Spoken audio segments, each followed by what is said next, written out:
Talk about it, talk about it, talk about it, talk about it. Talk about moving.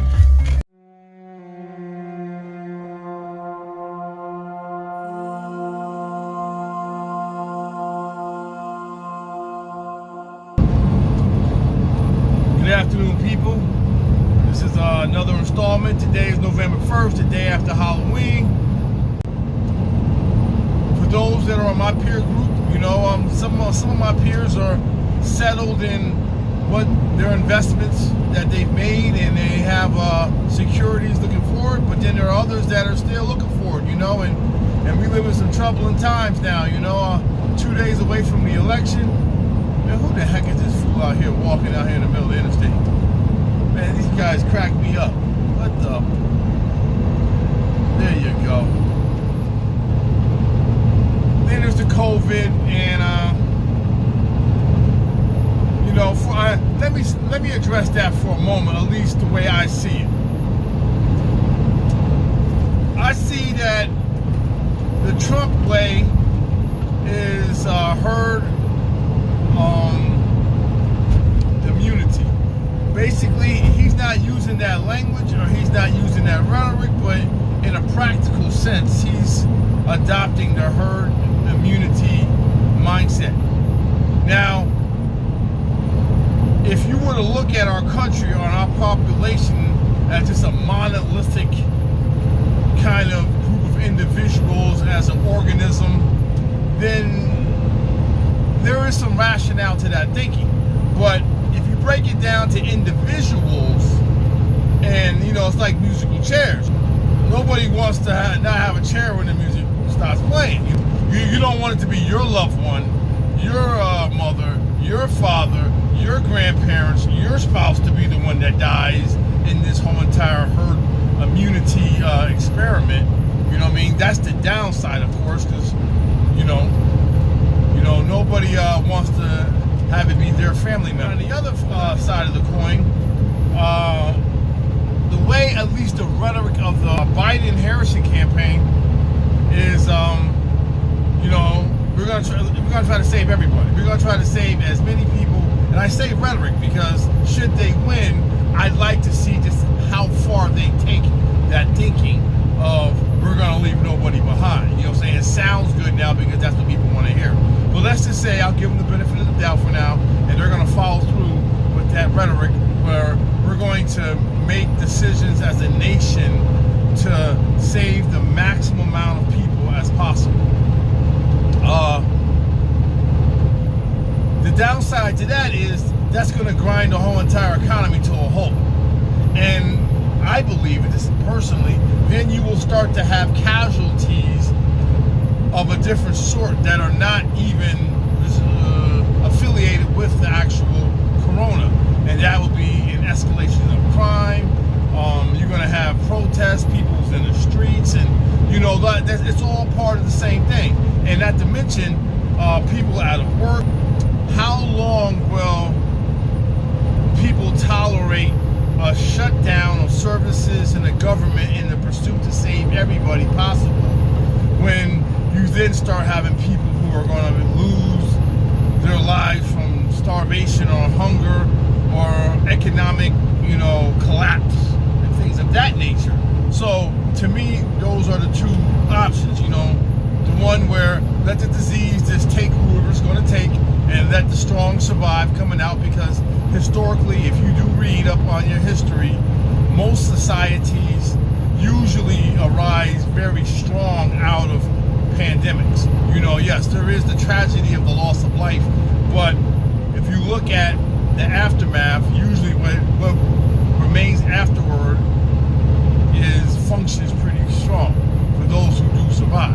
Now, I'm not going to sit here and state personally I have a preference. I mean, personally, I like to keep on working. Personally, I want to make money. So, I mean, I'll just throw that out there. I don't want any decision that's going to come to pass that's going to involve my ass sitting at home. People still need goods. Even more so, I think, if they shut the country down than if they do. I mean, goods still have to get moved. Shelves still have to be filled. Now, granted, I don't want to be Mel Gibson.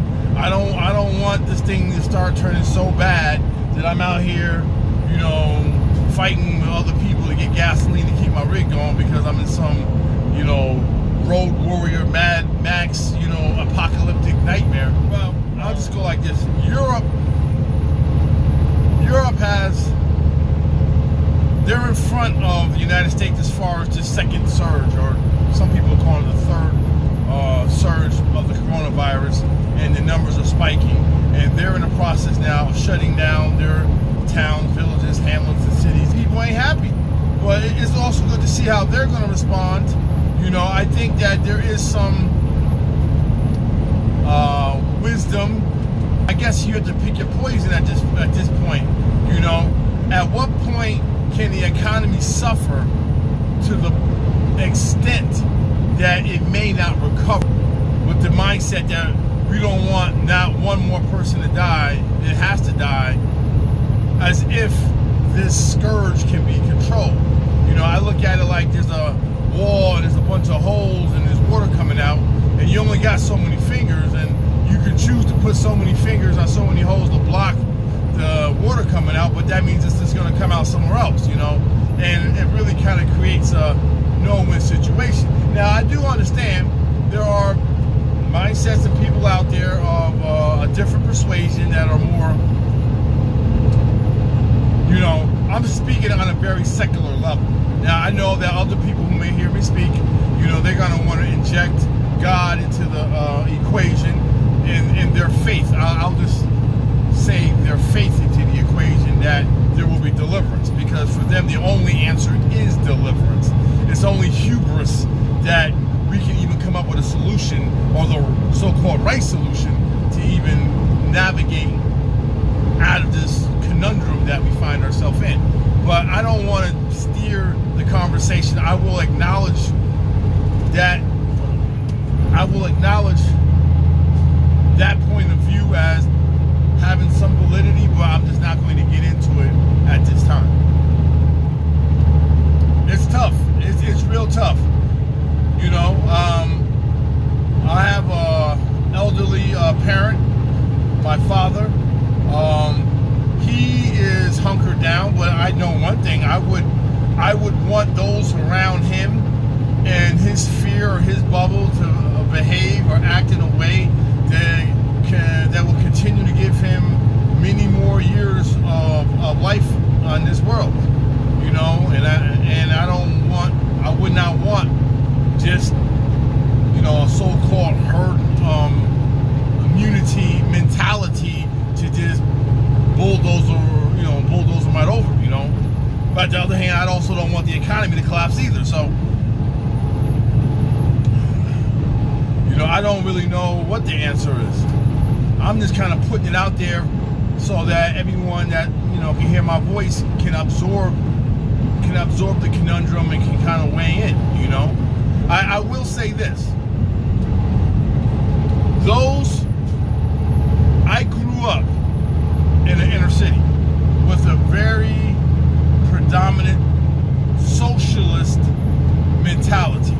And when I say socialist, I mean the prevailing mentality in the neighborhood that I grew up, a lot of welfare, and in a sense, a lot of, well, let's game the system because the system is there to be gamed. So if it's not outright welfare, it's SSI, SSD, frivolous lawsuits, you know, the law, I mean, you know, the list can go on and on as far as a mindset of there's money out there to get, but all this money is coming off the public trough.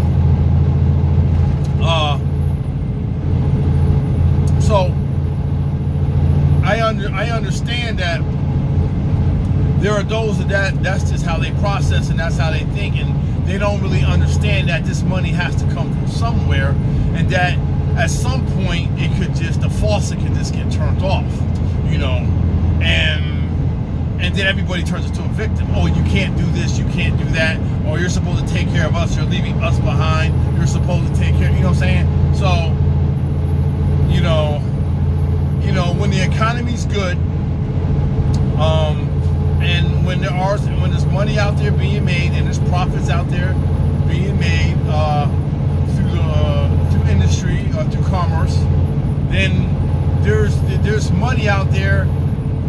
the socialist systems. But if one starts to suffer enough, and one starts to suffer up to a point, best believe that my point is that the government cannot just indefinitely just be writing out checks for stimulus and the things of that nature. You know, they may be able to sustain it for a while, but you have to kind of look into your crystal ball and peep the times and say, do I really want to put my faith in the idea that the system is going to continually take care of me if those that are generating money for the system are no longer generating money because the system is shut down? You got to think that one through. I think whoever wins, it become another second wave of a check that's going to get cut. Unemployment may come back. You know, the whole entire non-eviction and people can't pay their rent, especially if they have to shut everything back down and they decide to do that. But if this thing does not improve, does not turn around, you know, I don't know if there'll be one after that. That might be the last stand for, you know, free money, you know, or free grace from the government before, you know, it really turns that into like every man and woman for himself. You know, what's scarier than that is that this is how despots and tyrants become,